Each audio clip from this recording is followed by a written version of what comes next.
We want to feel the weight of the stick through the body and into the feet.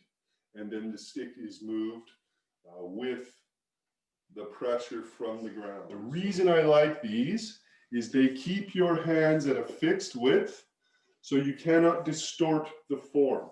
I'll show an exercise and the shape and the form of the exercise, and everybody will interpret it according to the limitations of their own body, right? So if you have tight shoulders, I say, put your arms out like this, and I see people doing like this, and, or put the hands in front, or turn, make a ball, turn the ball around.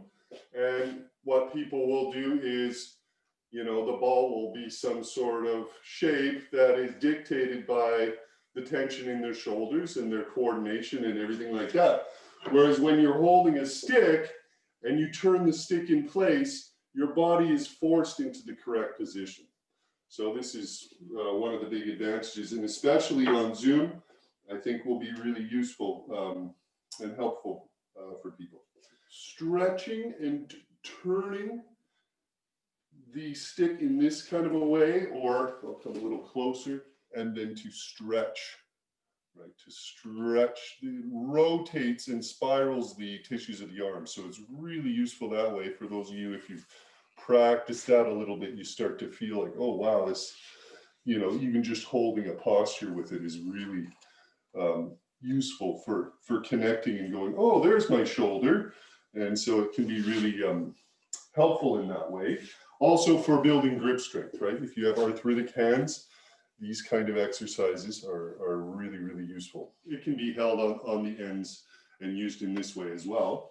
But traditionally, the bong is used more for these kind of rotational exercises, and they have movements where you're stepping, and there's all kinds of exercises. Here's a nice pair. I think this is my favorite pair that I use, and these are, again, a pair of birch ones.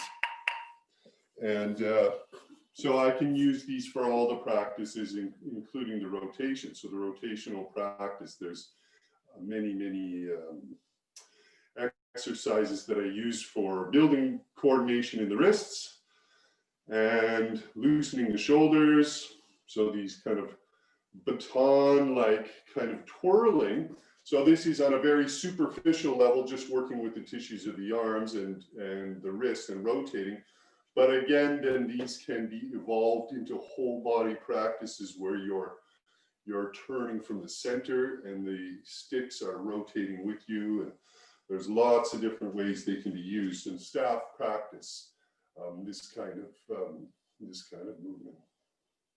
The rotating of the stick is quite a demanding exercise. It seems like it should be simple, but it's not so simple. And those of you who've got them, you notice that the sticks are quite light and quite small.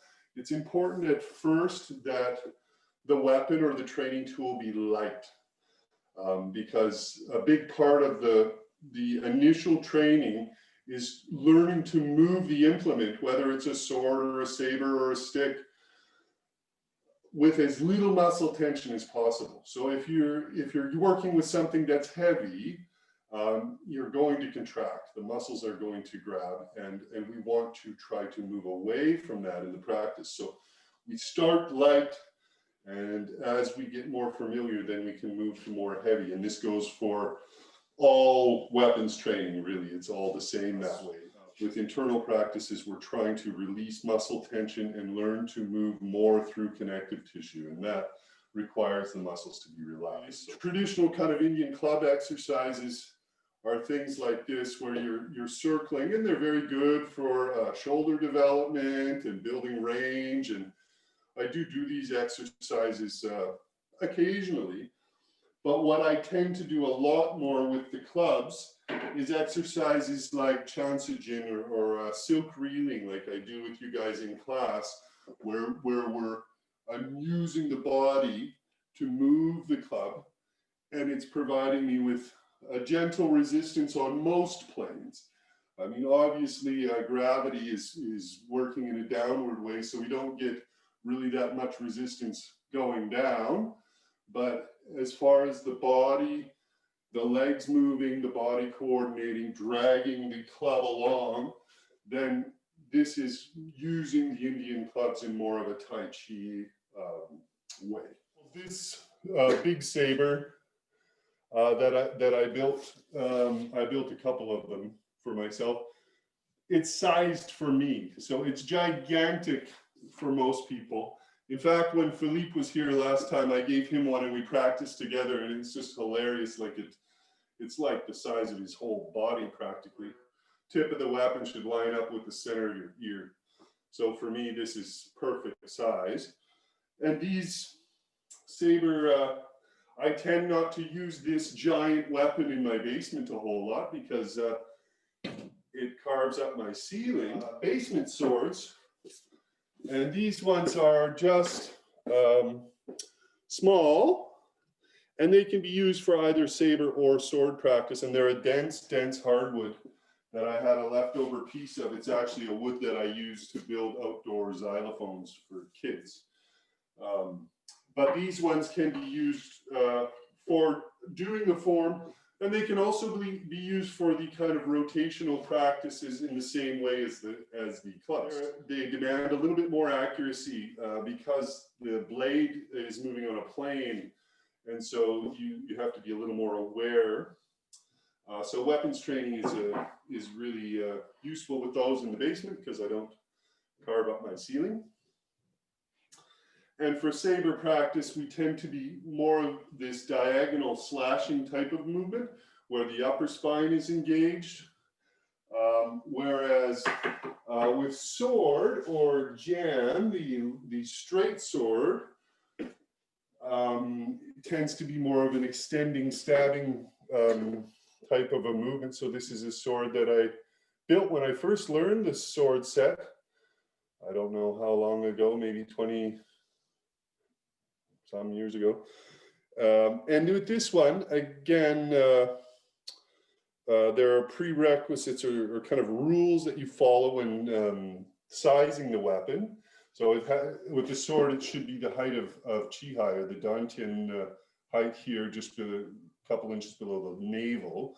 So again, this sword is ridiculously big for most people, unless you're 2 meters tall. With sword balance, you have a hand width from the hilt of the sword.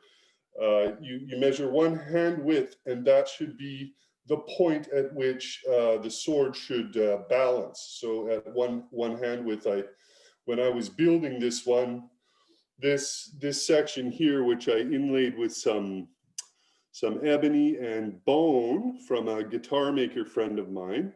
And we have the earlier Heaven Yin Yang and the later Heaven Yin Yang on the other side. And then these sections are filled with lead. I've melted fishing weights and put them inside to give it proper balance.